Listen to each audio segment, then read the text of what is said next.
حضرت سیدنا امام حسین رضی اللہ تعالیٰ عنہ کی شہادت کے حوالہ سے یہ اجتماع ہے۔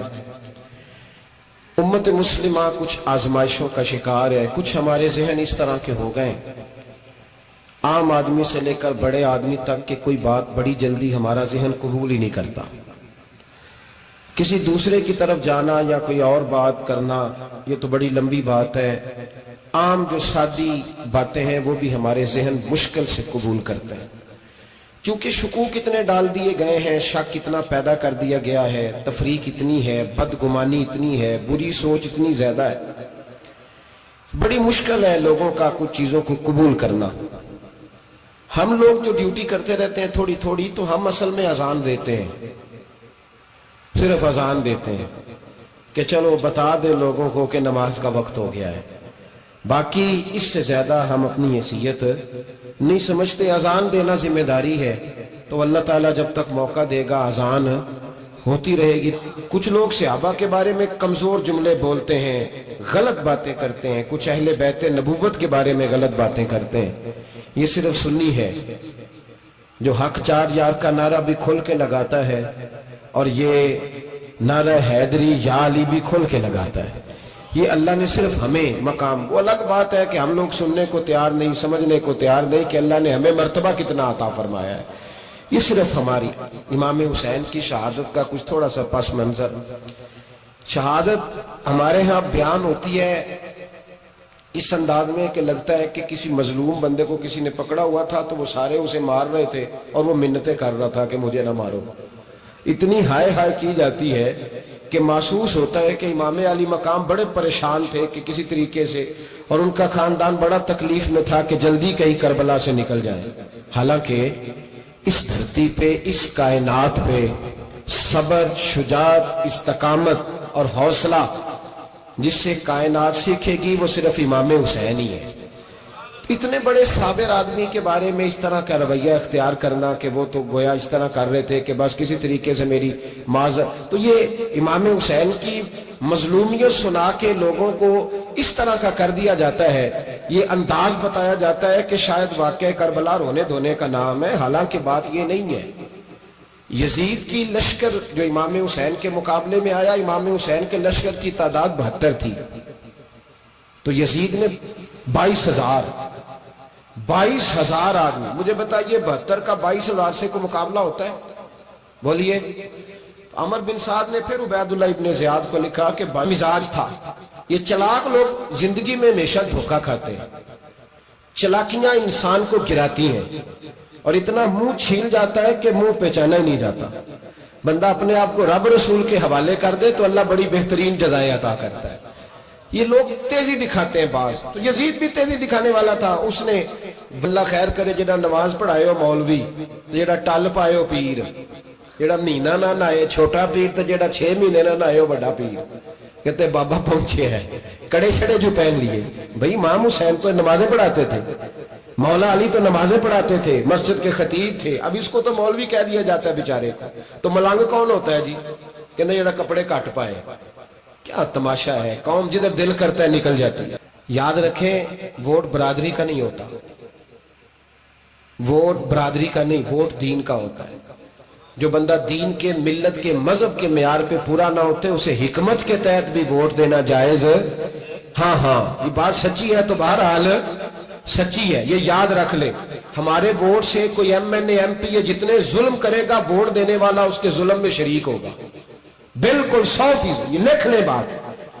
ہم اس وقت بڑی جلدی، پتہ نہیں ہمیں کیا مسئلہ ہو جاتا ہے، اتنی مصیبت انہیں نہیں بنی ہوتی، نہیں یہاں بنی ہوتی ہے۔ خدا کا خوف کریں، امام علی مقام ووٹ ہی مانگ رہا تھا نا یزید، اور پھر اس نے بڑے بڑے لالچ دیے، اس نے کہا کہ آپ 5-4 صوبے ہیں جس کی گورنری مرضی رکھ لیں، دولت آپ کی مرضی کی۔ تو پھر آج ہمیں بھی لوگ مشورہ دیتے ہیں، کہتے ہیں مسجد میں سیاست نہیں ہونی چاہیے۔ میں نے کہا کیا کریں، یہ امام حسین ہمیں مجبور کر گئے، کوئی نہ کوئی بات کرنی پڑ ہی جاتی ہے۔ امام علی مقام نے فرمایا چھپ کے ووٹ کی بات، بیعت کی بات نہیں ہو سکتی۔ آپ نے جا کے لوگوں سے مشورہ کیا تو بڑے کم لوگ ہوتے ہیں، بڑے کم لوگ، جسے زندگی ہو پیاری وہ یہیں سے لوٹ جائے۔ میرے قافلے میں شامل کوئی کم ظرف نہیں ہے،